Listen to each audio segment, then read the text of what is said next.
Captain Ben Torres sat in his command chair aboard the Earth vessel Horizon's Edge, watching the stars drift past the main view screen. His ship was small but reliable, designed for long-range patrol missions in the outer colonies. For 3 months, he had been conducting routine sweeps near the Vega system, checking trade routes and monitoring for pirate activity. It was quiet work, but Ben didn't mind. After 15 years in the Earth Defense Force, he had grown to appreciate the peaceful moments between conflicts. The communication console beeped softly, breaking his thoughts.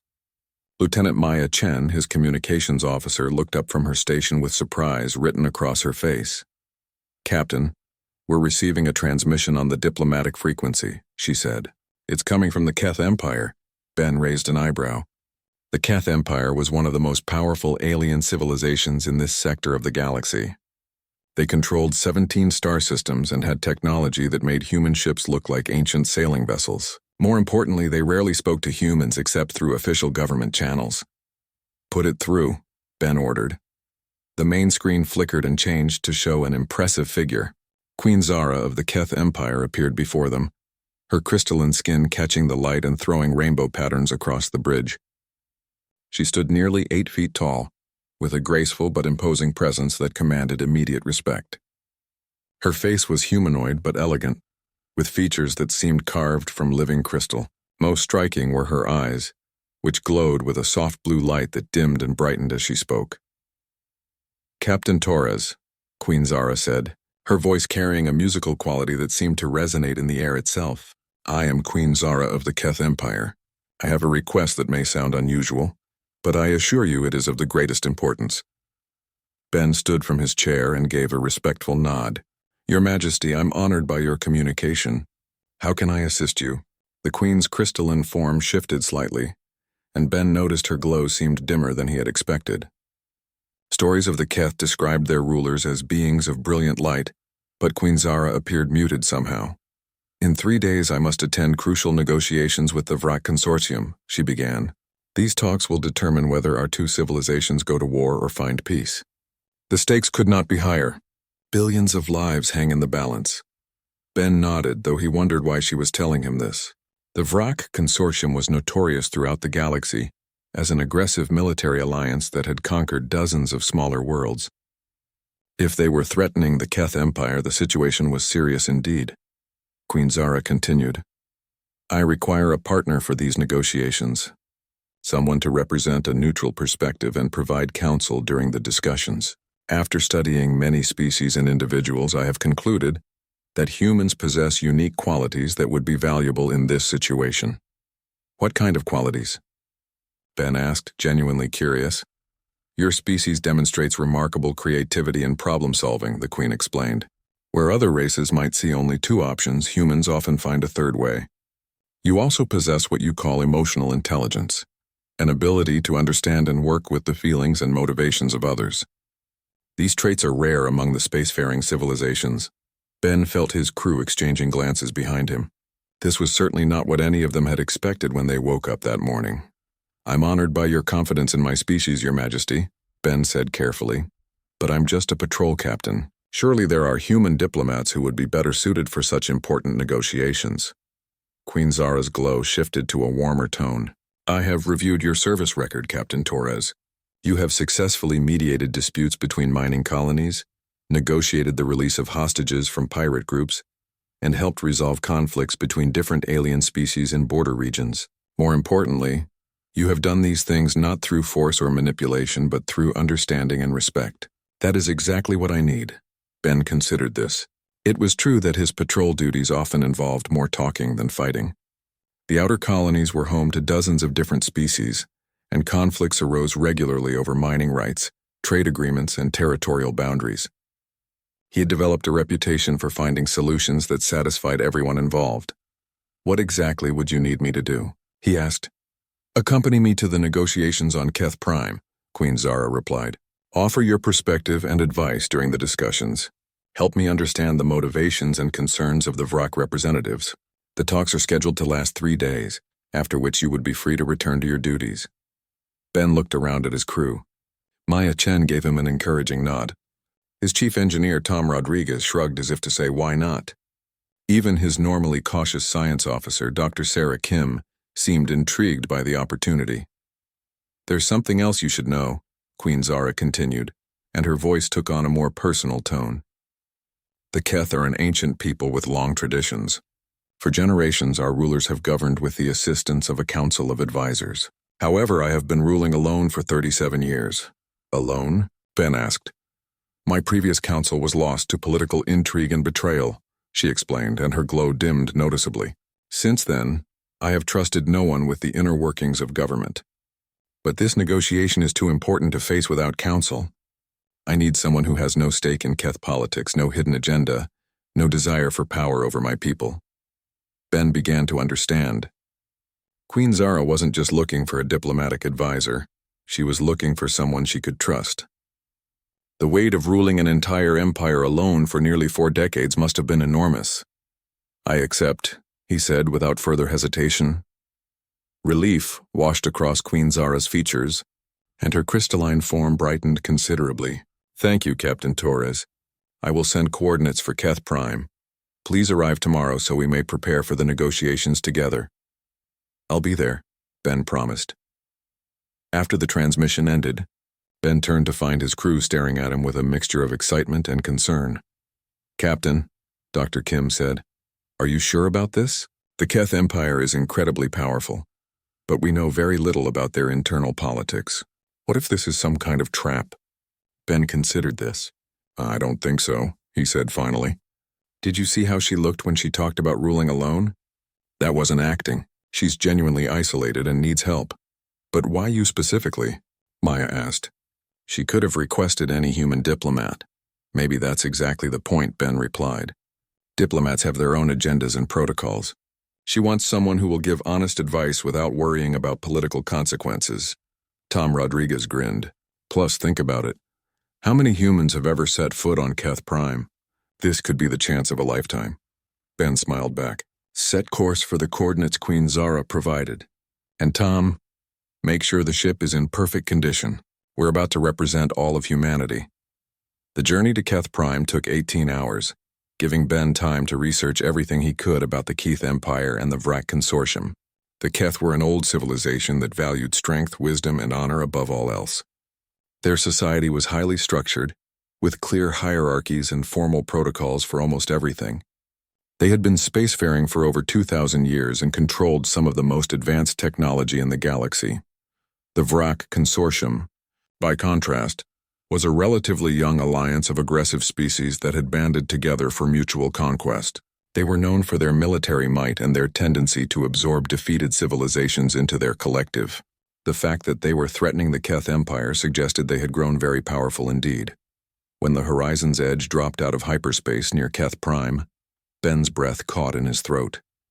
The planet was beautiful beyond description, its surface covered in vast crystal formations that caught and reflected the light of its twin suns. Massive cities rose from the crystal plains like geometric gardens, their spires reaching toward the sky in perfect harmony with the natural landscape. Captain, Maya reported, we're being hailed by planetary control. Put them through. A Keth official appeared on screen, his crystal skin a deep amber color. Captain Torres, you are cleared to land at the Royal Spaceport. Queen Zara awaits your arrival. The spaceport was unlike anything Ben had ever seen. Instead of the functional concrete and metal structures found on human worlds, the entire facility was carved from a single massive crystal formation. Ships from dozens of different species sat in perfectly arranged rows, their hulls reflecting the prismatic light that filled the air. Ben took a shuttle down to the surface, leaving his crew aboard the horizon's edge. As he stepped onto the crystal platform that served as a landing pad, he was struck by the beauty and strangeness of the world around him. The air itself seemed to shimmer with rainbow light, and the sound of his footsteps echoed with musical tones. Queen Zara was waiting for him, accompanied by a small escort of Keth guards. In person, she was even more impressive than she had appeared on the view screen. Her crystalline form seemed to pulse with inner light, and Ben could see complex patterns shifting beneath her translucent skin. Captain Torres, she said, approaching with graceful steps that rang like distant bells. Welcome to Keth Prime. I cannot express how grateful I am that you have come. Ben bowed respectfully. The honor is mine, Your Majesty.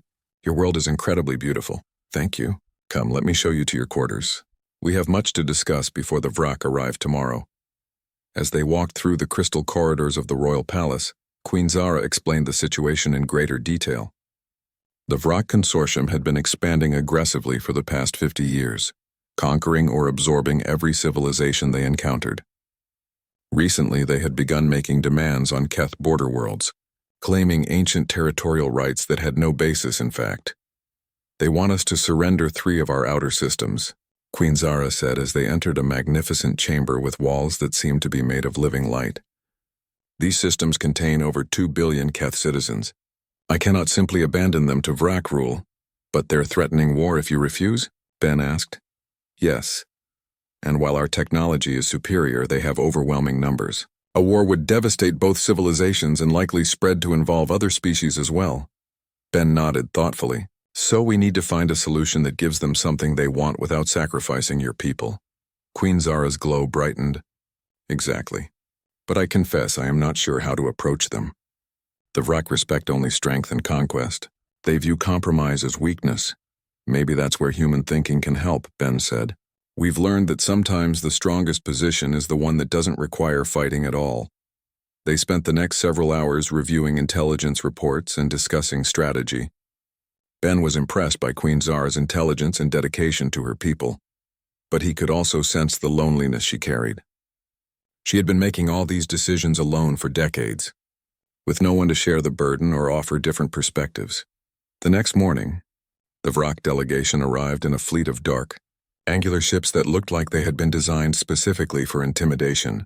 Ben watched from the palace observatory as they landed, noting the precise military formation they maintained even in a diplomatic setting. They're not subtle, are they? He commented. Queen Zara's crystalline form had taken on a harder, more brilliant appearance, her equivalent of putting on armor. The Vrak believed that displays of power strengthened their negotiating position. Then maybe we should show them something they don't expect, Ben suggested. The negotiations were scheduled to take place in the Grand Hall, a massive chamber with crystal walls that rose hundreds of feet toward a domed ceiling. 3 Vrak representatives entered, flanked by heavily armed guards. They were imposing beings, tall and broad with thick gray skin and eyes like black stones. Their leader, General Krevak, moved with the confident stride of someone accustomed to taking what he wanted by force. Queen Zara, General Krevak said without preamble, his voice like grinding stone. We come to accept your surrender of the disputed systems. The sooner this is concluded, the better for all involved. Ben noticed Queen Zara's glow flicker with anger, but she maintained her composure. General Krevak, may I present Captain Ben Torres of the Earth Defense Force? He will be serving as my advisor during these negotiations. General Krevak's black eyes fixed on Ben with obvious disdain. A human? Your Majesty, surely you can find better counsel among your own people. Actually, Ben said with a friendly smile, that's exactly why I'm here. As an outsider, I can offer perspectives that might not occur to someone more familiar with the situation. The general snorted. And what perspective is that? Well, for starters, I'm wondering why the Vrak Consortium wants those 3 systems so badly. They're primarily agricultural worlds, aren't they? Not exactly military strongholds or resource centers. Ben had done his homework. The disputed systems were indeed mainly farming worlds, valuable for food production but not strategically critical. General Kravak's hesitation before answering told Ben he was on the right track. They are Vrak territory by ancient right, the general said stiffly. Ancient right, Ben repeated thoughtfully. That's interesting. I've been reading about Vrak history, and I noticed that your consortium has expanded primarily through conquest and absorption of other species. But these systems were never actually controlled by any Vrak civilization, were they? General Kravak's expression darkened. What are you implying, human? I'm not implying anything, Ben said calmly. I'm just trying to understand the situation. It seems to me that the real issue might not be territorial rights at all. Queen Zara watched this exchange with growing interest. Ben was doing exactly what she had hoped, approaching the problem from an angle that neither she nor the Vrak had considered. The Vrak Consortium has been growing rapidly, Ben continued. New member species, new territory, new responsibilities. That kind of expansion requires enormous resources, especially food production. Agricultural worlds would be extremely valuable to an organization trying to feed billions of diverse species across dozens of systems. For the first time, General Kravak looked uncertain. Ben had identified the real motivation behind their territorial claims, and everyone in the room knew it. "So here's what I'm thinking," Ben said, his tone remaining conversational and non-threatening. "Instead of fighting a devastating war over these systems, why don't we explore some alternatives? Queen Zara, would the Keth Empire be willing to discuss trade agreements for agricultural products?" Queen Zara's crystalline form brightened with understanding. "The Keth have always been open to mutually beneficial trade relationships." "And General Kravak," Ben continued, "would the Vrak Consortium be interested in obtaining the resources you need through peaceful commerce rather than costly military action?" The Vrak general was clearly struggling with this unexpected turn in the negotiations. His entire strategy had been based on the assumption that the Keth would either surrender or fight. The possibility of actually getting what they needed without conquest had apparently never occurred to him. "Trade agreements," General Kravak said slowly. "What kind of terms?" And with that simple question, Ben knew they had found their opening. The next several hours were spent working out the details of a comprehensive trade relationship that would give the Vrak access to the agricultural resources they desperately needed while ensuring the security and autonomy of Keth worlds. It wasn't easy. There were dozens of technical issues to resolve, from shipping routes to payment methods to quality control standards. But Ben's approach of treating everyone as reasonable beings with legitimate needs created an atmosphere where solutions could be found. By the end of the first day, they had the framework for an agreement that satisfied both sides. The Vrak would get their food resources, the Keth would maintain control of their territory, and both civilizations would avoid a catastrophic war. As the Vrak delegation retired to their quarters for the evening, Queen Zara turned to Ben with an expression of amazement. "How did you do that?" she asked. "In one day you accomplished what I thought might be impossible." Ben shrugged modestly. "I just listened to what everyone really needed instead of what they were demanding. Sometimes the best solution is hiding right underneath the obvious problem." Queen Zara's glow had taken on a warm, golden quality that Ben had never seen before. For the first time since he had met her, she looked truly happy. "You have given me something I had forgotten existed," she said softly. "What's that?" "Hope." As they walked back through the crystal corridors toward their quarters, Ben realized that Queen Zara was right. Something important had happened during those negotiations, and it was about more than just preventing a war. For the first time in decades, the lonely queen had found someone who could truly help her carry the enormous burden of leadership. But what Ben didn't yet realize was that Queen Zara had no intention of letting that feeling go. The second day of negotiations began with renewed energy. Ben arrived at the Grand Hall to find Queen Zara already reviewing documents with her advisors. Her crystalline form glowed brighter than he had seen before, and there was a confidence in her movements that hadn't been there the previous day. "Good morning, Captain Torres," she said as he approached. "I have been thinking about yesterday's discussions, and I believe we can finalize the trade agreements today." "That's excellent news," Ben replied. "How are the Vrak representatives this morning?" "Surprisingly cooperative," Queen Zara said with what Ben was learning to recognize as her version of a smile. "It seems your approach yesterday gave them much to consider." When General Kravak and his delegation arrived, the atmosphere was markedly different from the previous day.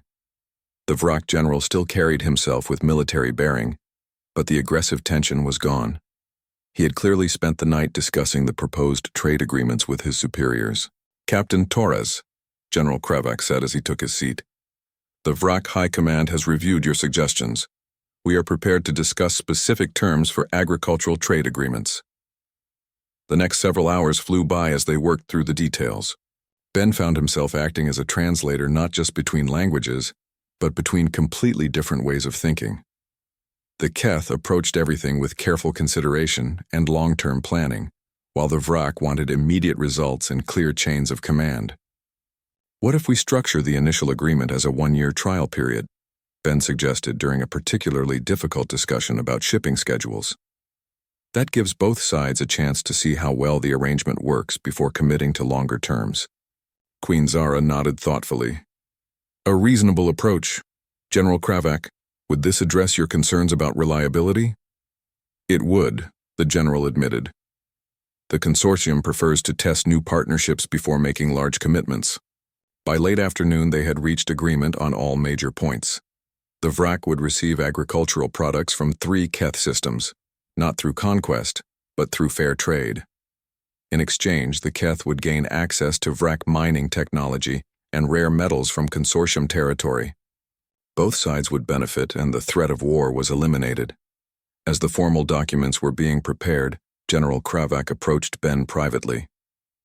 "I must admit, human, your methods surprised me," the Vrak general said. "The consortium expected this to be resolved through strength or surrender. We did not anticipate finding a path that served everyone's interests. Sometimes the best victories are the ones where nobody has to lose," Ben replied. General Kravak considered this. An interesting philosophy. Perhaps the consortium could benefit from more such thinking. The signing ceremony took place that evening in the Hall of Crystals, the most beautiful chamber in the royal palace. Representatives from both civilizations put their marks on the historic agreement, officially ending the threat of war and beginning a new era of cooperation. Queen Zara stood before the assembled delegates, her crystalline form radiating joy and satisfaction. "Today marks not just peace between our peoples, but proof that understanding can triumph over conflict. Captain Torres, your wisdom and guidance made this possible. The Keth Empire owes you a debt that can never be fully repaid." Ben felt slightly embarrassed by the praise. "I was honored to help, Your Majesty, but the real credit belongs to you and General Kravak for being willing to look beyond your initial positions." After the ceremony, as the various delegations prepared to depart, Ben began making his own preparations to return to the horizon's edge. The 3-day agreement was complete, and he was eager to rejoin his crew and continue their patrol duties. He was packing his few belongings when Queen Zara appeared at his quarters. "Captain Torres," she said, and Ben noticed her glow had taken on an unusual intensity. "I have been giving much thought to recent events." "The negotiations were certainly successful," Ben agreed. "I think both our peoples will benefit greatly from this agreement." "Yes, but I am not speaking only of the trade arrangements," Queen Zara said. "I am speaking of what we accomplished together. The way you helped me see solutions I could never have found alone. The confidence you gave me to approach problems from new directions." Ben sensed something in her tone that made him pause in his packing. "I'm glad I could help, Your Majesty. But you're an excellent leader. You would have found a way to resolve the situation even without me." Queen Zara moved closer, her crystalline features reflecting complex emotions. "Perhaps, but it would have taken much longer, and the cost might have been much higher. Captain Torres, I have made a decision." "What kind of decision?" "I am appointing you as my permanent special advisor for interspecies relations," she announced. "I have already prepared the official documents and informed my court. You will have quarters in the palace, full diplomatic status, and authority to speak on behalf of the Keth Empire in all matters involving other species." Ben stared at her in surprise. "Your Majesty, I'm honored by the offer, but I already have duties with the Earth Defense Force. My ship and crew are waiting for me. I have sent a message to your superiors explaining the situation," Queen Zara continued as if he hadn't spoken. "This position is far more important than patrol duties. You will be helping to shape relationships between entire civilizations." A warning bell began ringing in Ben's mind. Queen Zara's tone had shifted from grateful to determined, and her glow was becoming uncomfortably bright. "Your Majesty," he said carefully, "while I appreciate the offer, I cannot accept a position without discussing it with my commanding officers first. I have commitments and responsibilities that I cannot simply abandon." For the first time since he had met her, Queen Zara's expression turned cold. "I am afraid that is not possible. The documents have already been filed, and your new position begins immediately. Your ship has been given new orders to return to Earth without you." Ben felt a chill run down his spine. "You contacted my ship without my permission? As your new sovereign, I have every right to communicate with your previous commanders," Queen Zara said, her voice taking on the imperious tone of absolute authority. "Captain Torres, you must understand how valuable you are. In 3 days, you have accomplished more than my previous advisors managed in years. I cannot allow such talent to be wasted on minor patrol missions." But you cannot just decide my future for me, Ben said, trying to keep his voice calm and reasonable. I agreed to help with the negotiations, not to give up my entire life. Queen Zara's crystalline form flared with brilliant light. You are thinking too small, Captain Torres. As my permanent advisor, you will have influence over the affairs of 17 star systems. You will help guide the destiny of billions of beings. What could be more important than that? Ben realized he was facing a crisis that went far beyond diplomatic protocol. Queen Zara had become so attached to the feeling of having a trusted partner that she was willing to trap him to keep it. Her loneliness had transformed into something possessive and dangerous. Your Majesty, he said, choosing his words very carefully, may I ask you something personal? The intensity of her glow dimmed slightly. What do you wish to know? You mentioned that you lost your previous council to political intrigue. That must have been devastating. Pain flickered across Queen Zara's features. It was. They had served my family for generations. I trusted them completely, and they betrayed that trust for personal gain. The scandal nearly destroyed the empire, so for 37 years, you have carried the burden of leadership completely alone. Yes.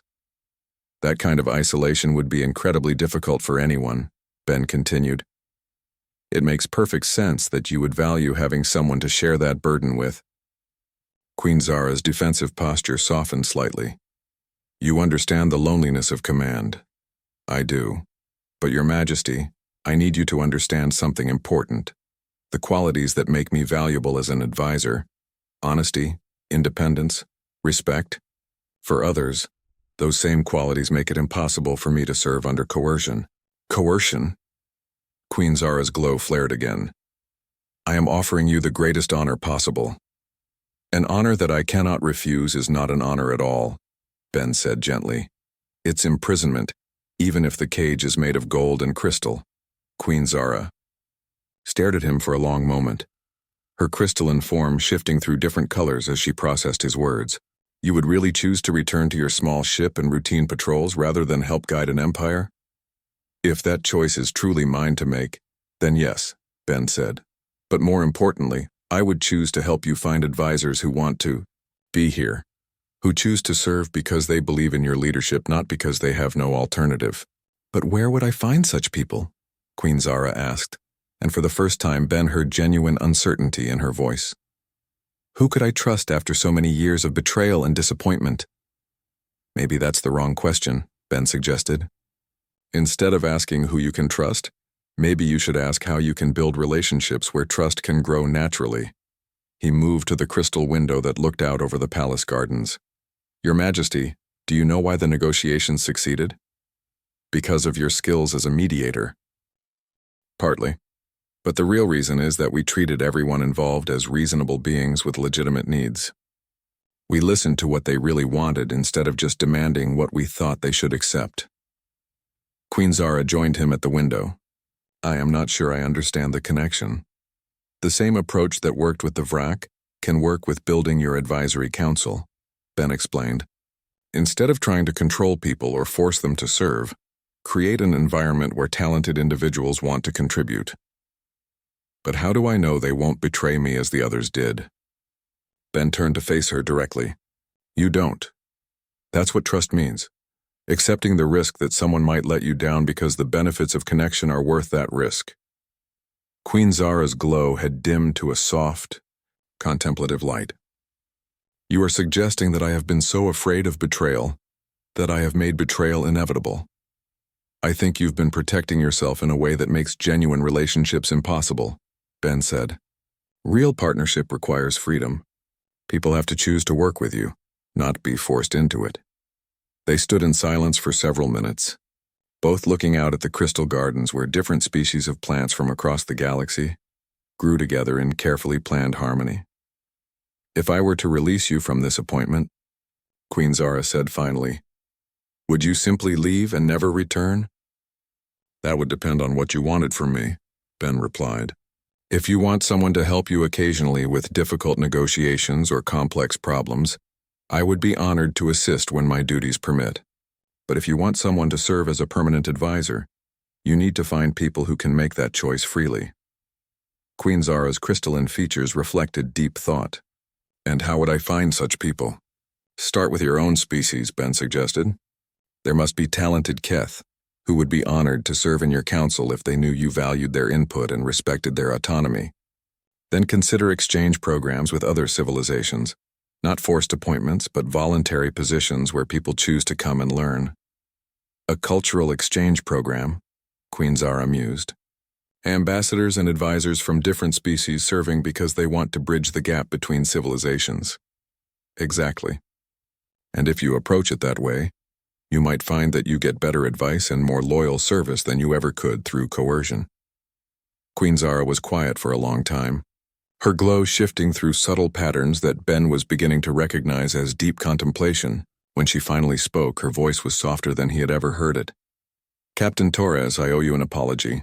In my eagerness to hold on to the first genuine partnership I've experienced in decades, I forgot the very principles that made that partnership valuable in the first place. You don't need to apologize, Your Majesty.